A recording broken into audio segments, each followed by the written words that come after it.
Hey guys, this is going to be another video of my collection of cassettes, and I'm going to turn on some music here. So yeah, this is basically going to be just my collection, and this is going to be from my L cassettes all the way down to my M, because there's a fair bit of cassettes in that section. So I just try to do shorter videos now of these, because I know the older ones were like 20 minutes long, or somewhere around there, which is kind of fucked, but whatever.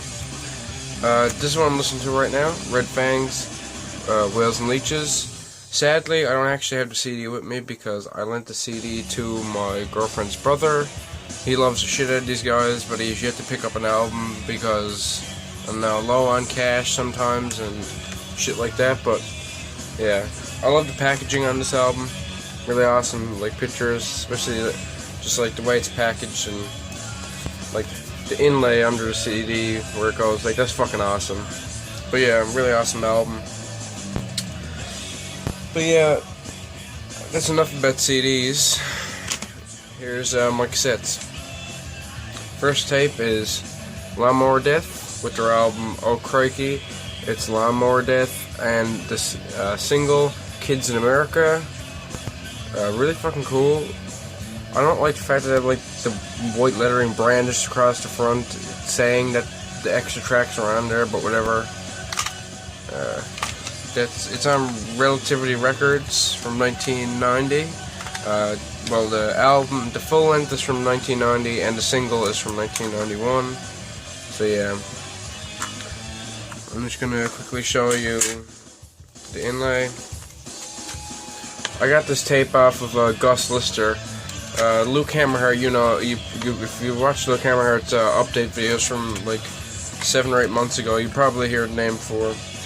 He's the famous guy who sells the Cumsock cassettes. I can't stop fucking laughing at that name. But yeah, one second, I'm just gonna turn this down. I'm afraid that the music is always too loud, but it never is, so I don't know, maybe I'm just paranoid as fuck. But yeah, awesome album. I always love Lawnmower Death. They're like the most funniest thrash metal band in my opinion. One second, I'm just gonna move my camera over a little bit. Okay. Another Lawnmower Death album. This is also from Gus Lister. He seems to be the Lawnmower Death cassette dealer. This is on Earache and Relativity Records. Lawnmower Death are just funny as shit. I always found most of their songs pretty hilarious, and they're just really good thrash metal. Nothing really out of the ordinary, obviously. It's like thrash metal is kind of one formula, but you know, whatever. You kind of get over that. And their album titles are always funny. Like this album is titled "The Return of the Famous Metal Bozo Clowns." Like, the fuck kind of name is that? It's so long of a name. It's not even funny. Next album is a classic, Led Zeppelin 2. This is the only Led Zeppelin cassette I've ever found at a yard sale. Which is kind of weird, because you'd think, like, it's Led Zeppelin, you'd think there'd be cassettes everywhere of this band, because they were, like, one of the biggest bands in the 70s, but I guess everyone had the LPs of the band, and all the vinyl, but they never did have the tapes. It was like, oh, well, what's the point of buying the tape if I already have the vinyl? I can just burn it off onto a cassette tape. So, I guess that's what it was all about. Some really fucking hard shit here. Loverboy, yeah, hard shit. Don't really like these guys as much as I used to, but when I was a kid, they were always on the radio, like the classic rock radio around here, and I kind of just got really into classic rock, and that came with good shit, like Led Zeppelin and all that shit everyone knows, but it also came with shit like Loverboy, and this is their album, Get Lucky. Just not very great, kind of mediocre, but whatever. You get over that. And this is their 1983 album, Keep It Up. Still not, like I said, not my favorite stuff, but whatever. And most of these Loverboy tapes I got for free when my neighbor gave me a bunch of tapes. This is the last one I had by Loverboy, and it is Loving Every Minute of It. So you've probably heard that song 1,000 times on classic rock radio. But yeah. I love Red Fang, just like that song there is probably my favorite song by them, No Hope. Along with their first two albums are golden. This I didn't like as much, but because I found like their This is not as like catchy as their first two, but this is my favorite song off the newest album. So yeah, can't wait for their newest release. Just a side note. Leonard Skinner's Innards, pretty okay compilation tape. I had a CD of this, and the CD is easy as shit to find. And if you do find it at Walmart, which it usually always is at Walmart, it's dirt cheap anyways. But it's easy to find at yard sales. But what ended up happening, I had this really crappy CD player before I got my really awesome stereo over there. I just had this really crappy like boombox that played CDs, and one day I put a CD in there, it wouldn't open, and it was this album here, and I wanted to get it out, so I took a little mini crowbar and started like prying it up, and when I first put my full strength down on it, it wouldn't open. I was like, what the fuck is this shit? Then I put it down again, expecting it to be just as tough. Put a little bit of pressure on it, it bust open, and this crowbar slid in and scratched all the data off a big chunk of the CD. I was kind of pissed off about it, but then I realized it's not like I had like an underground like black metal CD that is like limited to 100 or some shit. It's fucking Leonard Skinner CD. Okay, it's easy shit to find, so I wasn't too mad about that. Marillion, Misplaced Childhood. Love the shit out of Marillion. I used to hear so much awesome shit talked about them in the vinyl community, and I always was like, what the hell, what's so cool about these guys? Like, why are they such an awesome band? And it was Lazarus, I don't know, yeah, Lazarus, he used to always be talking about him. Now, he doesn't make videos, he hasn't made a video in 2 years, but he used to talk about a lot of proggy shit and stuff like that, like Genesis and Yes. And they always used to bring up Marillion, so I checked them out and I always thought they were cool after that. Meatloaf, Bad Out of Hell. Cliche as shit to own this, but whatever.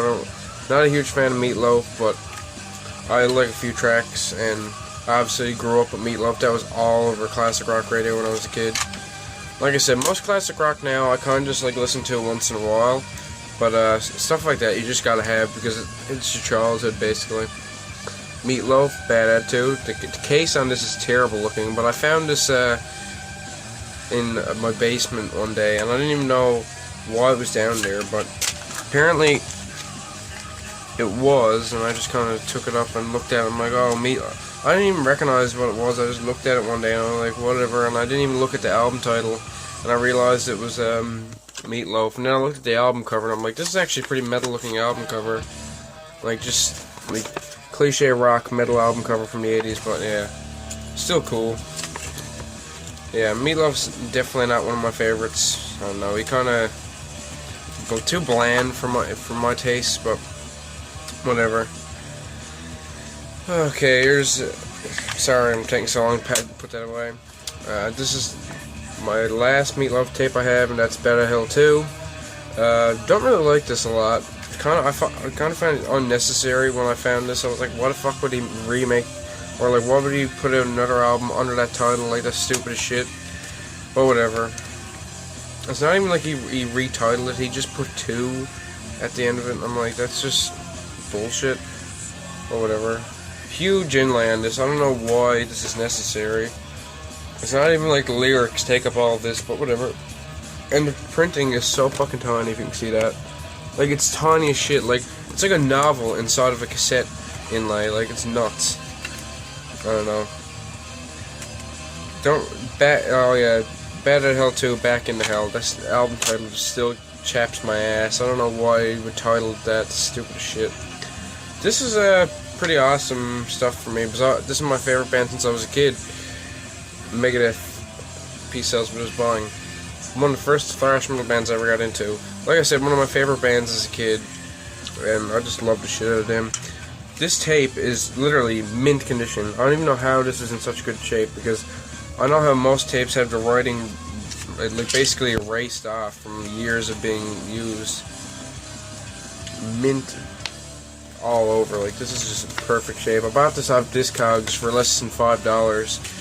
And I know $5 for a tape that I could probably find at a flea market in, like, well, seeing where I fucking live, 5 years maybe, I might find this at a flea market. And it'll be in shittier shape for $1. So do I want to wait years and years to find that in lesser shape, or buy it for $5? And I said buy for fucking $5. No brainer. This is another awesome tape. My favorite Megadeth album, So Far So Good, So What. Next to Killing Is My Business and Business Is Good.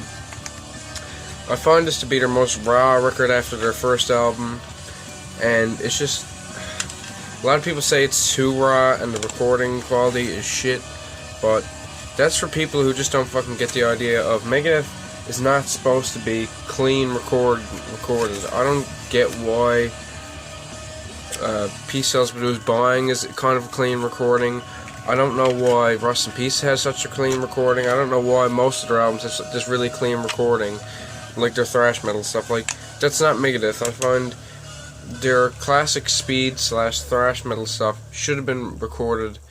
All of it should have been recorded in like a sloppier style because it fits them better. But whatever, I still like all their shit, and I obviously doesn't ruin the albums. It's just production always like annoyed me. I always thought they were more raw than that.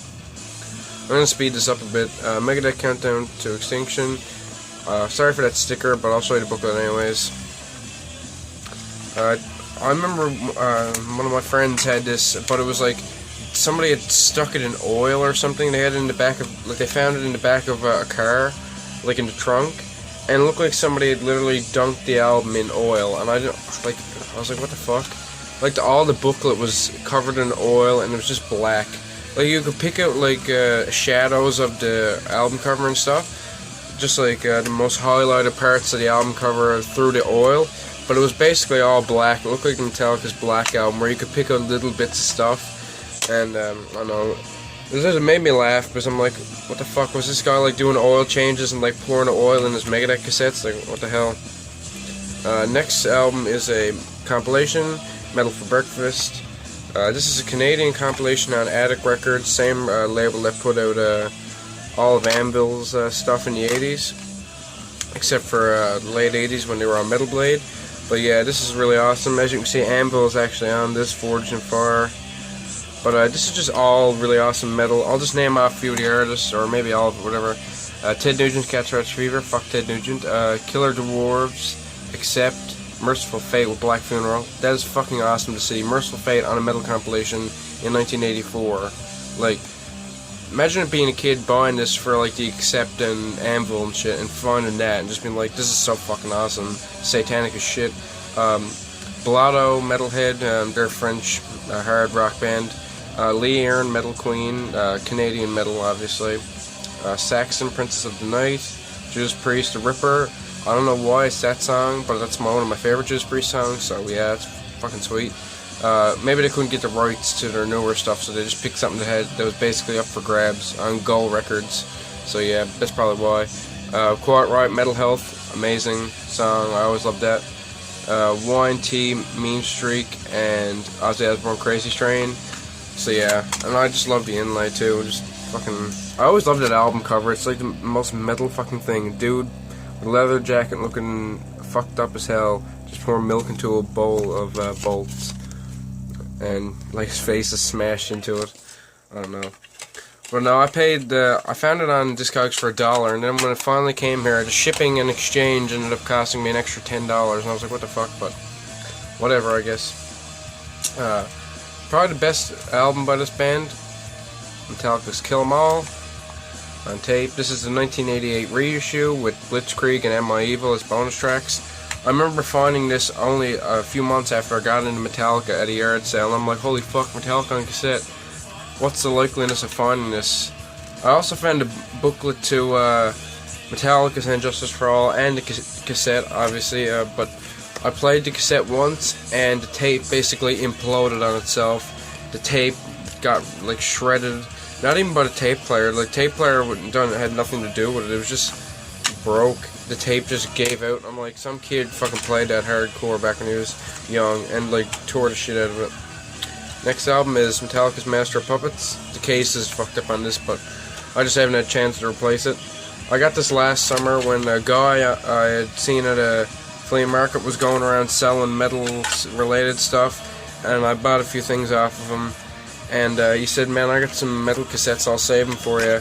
And next time I seen him, sure enough, he came out with a AC/DC tape and Metallica Master of Puppet tape. And I'm like, Master of Puppets is probably, like, the most cliche album, but I just love cassettes. I love the cassette of this album, so yeah, fucking awesome.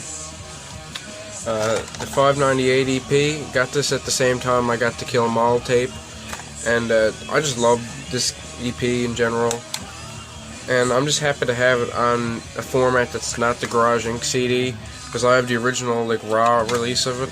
I find the re-release on Garage Inc. isn't as good as this. There's some writing in here, which I fucking hate when people did that back in the day, but I'll probably find a replacement copy for really cheap at some point on Discogs and just replace it. No big deal. Next is Metallica's Black Album, but as you can see, this is not the original artwork at all. I just have the tape itself, because I ended up trading a full copy away with the booklet for some some stuff my buddy had that was hard to find, and I was just like, whatever, I'll probably find another copy, and I found this, but never found any inlay, so yeah, whatever. I have it on CD. I'll probably find a really cheap copy that's not hard to find. There's tons of copies floating around. This piece of shit, Mick Jagger, She's the Boss. Fucking hate this album. I have it because Rolling Stones related stuff, but whatever. I could literally give less of a fuck about this album. I think it is basically pure horse shit. I don't know why like he put this out. I don't like anything I don't think I like anything solo by Mick Jagger. It'd be a job for me to find anything that I actually like solo by Mick Jagger. And Keith Richards had a solo project, which I already shown. I like that a lot more, but I don't think any of their solo projects were anything great. This is Mick Jagger's Wandering Spirit, sealed, and it will stay sealed because I don't like it, and because I like keeping the album sealed, because to me that's just interesting to find something sealed from like the early 90s or the 80s, so yeah. Midnight Oil, Diesel and Dust. I always like Midnight Oil, and it's just awesome that it still has the hype sticker on there from 1987? Yeah, so I think this might be a reissue from the 90s, but even so, like, to still have that sticker on there and have the case not completely like destroyed from going in someone's car 1,000 times, it's pretty interesting. I like shit like that. I like hype stickers and all that. I keep all that. When I get a CD, I just like cut the hype sticker off the cellophane and I stick it in a little box I have. I keep all that like hoarding shit. I hoard all that shit. Next album is Midnight Oil with Scream in Blue Live. This is a really cool tape. I always love the album cover, love the packaging. Purple is my favorite color, so it's just really sick. And this is probably my favorite thing they've ever put out. I'll show you the cassette last, but it's probably one of my favorite cassettes. Just the cassette itself is probably the favorite thing I own, the cassette-wise, just like the design of it. Extremely big inlay, but still awesome packaging. I love this like packaging that they have. I remember finding this and being like, what the fuck is Midnight Oil? Because I had never heard of them before. They were never on the radio around here. So I listened to it and I was like, holy shit. And just look at that. Fucking purple clear tape. I just love that. And it just looks so cool. Like, you can't really see the color as well as you can in person, but still, like, you can get the idea. It's just really cool. Obviously it matches the album cover, so it's awesome that they did that. Not many bands seem to do that nowadays, match up the album cover with something like on the physical release. Like vinyl, I've seen it done a few times, but I've rarely seen it on cassette, so yeah.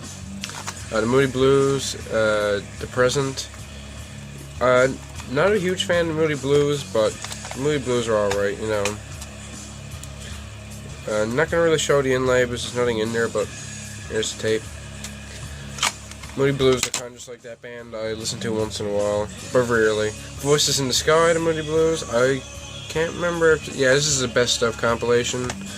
I can't remember ever listening to this, but I love the label, because sticker labels are awesome, and it's a purple sticker label, so my favorite color, so fuck yeah. That's just the inlay. The inlay is just the song titles and credits and stuff. Nothing interesting. This is fucking awesome. I ordered this, and I got this for like $3-4. And it's awesome speed metal, and it's a cult classic in speed metal, especially early 2000s speed metal, and that's In the Sign of Mosh Angel. Mosh Angel, yep. This is on Thermonuclear Records. This is a reissue from 2014. Obviously, the original demo is hard as shit to find, but it's just weird to me how this band got popular, like in the underground speed metal scene. And they're not really that like stand out at all, but they're just really, I find them really good. But they're not that like stand out. Like they're nothing crazy, like, or I think they're nothing like genre like breaking or anything, but.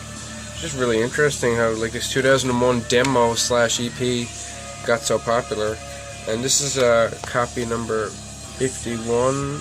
I can't remember how many there were of this, but I think it was 60, maybe 100. But yeah, oh yeah, this came out in 2002 actually. So yeah, I don't think these guys put anything in the past 10 years at least. But yeah, and I love that label. The red really like contrasts everything else. So yeah, if you haven't heard those guys, check them out. I will do a review of this at some point, I think. But yeah, that'll be in the future. Oh, 1 second, guys. My stack is getting as tall as my camera is. And fuck, I just realized I went over the 20-minute mark, but whatever. That's okay, that's life. You might say I'm a fucking poser for liking these guys, but I always did. And they're probably one of my favorite, like, 80s bands who aren't thrash or death metal. And that's Motley Crue, Shout at the Devil. Motley Crue Shout at the Devil is probably my favorite album by them, besides their debut. But yeah, I just love Motley Crue.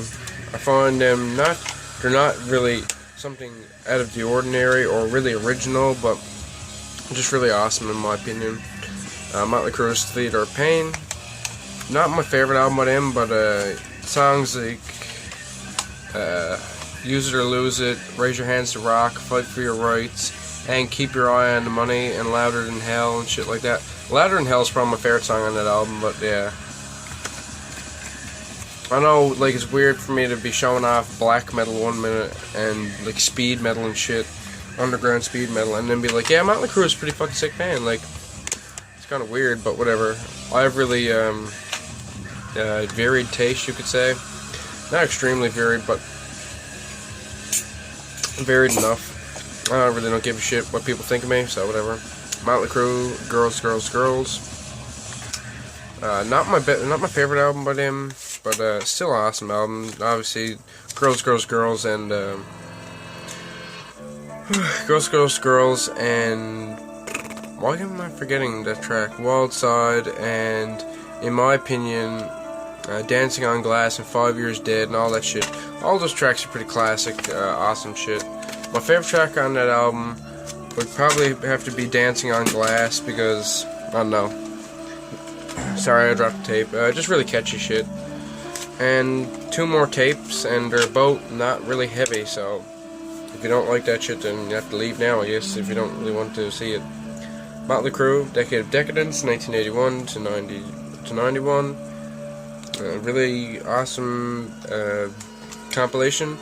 They have a cover of Anarchy in the UK on this, and I'm not a big fan of that cover, but I can deal with it. Like, it's not shit to me, but whatever. It's kind of like interesting to hear, but not my favorite thing that they've ever done. I like the way this folds out in just like a big sheet. I realized with a lot of early demos in like the underground scene, they were done up like this, like with like a sheet of paper fold out kind of thing, because it would just be easier to go down and get it. So hey guys, I'm just rewatching one of my videos here before I go to edit it and stuff, and I realized I missed 2 things on my last one, and my camera keeps shifting, so let me fix that. Fuck my light. Okay. I realized I missed 2 things, and I deleted a little tiny video that I had to record to fix one of the videos I was recording, because I missed 2 things, and I recorded that, deleted it, and then realized, oh shit, I need that, so I'm just re-recording this. This is like 2 weeks later, so whatever, you know. That's all I can do. This is Motley Crue's Decade of Decadence, 1981 to 91. Obviously, this is just a compilation, although it has a special track on it. Fuck, my camera keeps shifting. Okay, that's better. It has a special track on there, Anarchy in the UK by the Sex Pistols, covered by Motley Crue. Folds out like that. pretty okay cover. Not one of my favorites, but what can you do? It's Motley covering punk. You're not going to get the best punk cover ever. It's not like fucking Motorhead covering God Save the Queen, obviously. And the last one was Mr. Big, Lean Into It. This is not a bad album. I like Mr. Big a bit, but my girlfriend's a much bigger fan of them. So yeah, Mr. Big. So that's it, guys. I just had to re-record this little part, and it's fucking like 2 or 3 weeks later, so that's why it's a completely different shirt. So yeah, sorry about that, guys, and peace the fuck out.